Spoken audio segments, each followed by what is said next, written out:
Matapos ang 2 taon, muling pinagtibay ng Net25 at Flash Express ang kanilang partnership ngayong 2025.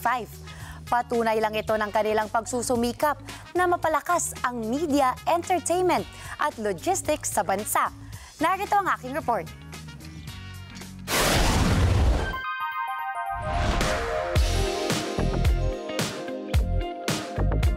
Through the partnership of Flash Express and Net25, we are here to bridge the gap by delivering essential, easy-to-understand information about e-commerce logistics to our community. Sa 2 taon ng kanilang matibay na samahan, opisyal nang muling pinagtibay ng Net25 at Flash Express ang kanilang partnership para sa 2025. Isang patunay ng kanilang pagsusumikap sa pagpapalakas ng media, entertainment at logistics sa bansa.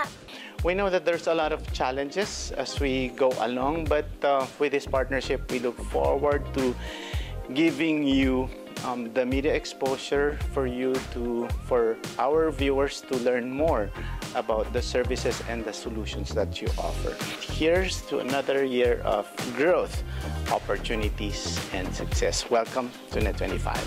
Sa patuloy na pagbabago ng landscape ng media at logistics, ang Net25 at Flash Express ay nananatiling matatag sa kanilang misyon na gawing mas mabilis, mas epektibo at mas maaasahan ang kanilang serbisyo. So we have been very thankful to Net25. It's the very first media network who gave opportunities for Flash Express to, communicate our campaigns and to really put Flash Express out there in the market. Ang Flash Express ay isa sa pinakamabilis lumawak na logistics company sa bansa na patuloy na nag-aalok ng makabago at maaasahang solusyon sa logistics, habang ang Net25 ay nananatili bilang isang pinagkakatiwalaang network na naghahatid ng balita, entertainment at public service para sa bawat Pilipino.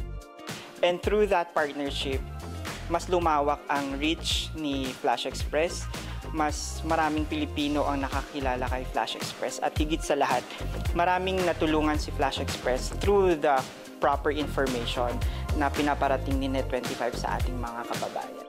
Sa 2 taon ng matatag na pagsasama ng Net25 at Flash Express, inaasahang lalo pang mapapalawak ang kanilang mga serbisyo.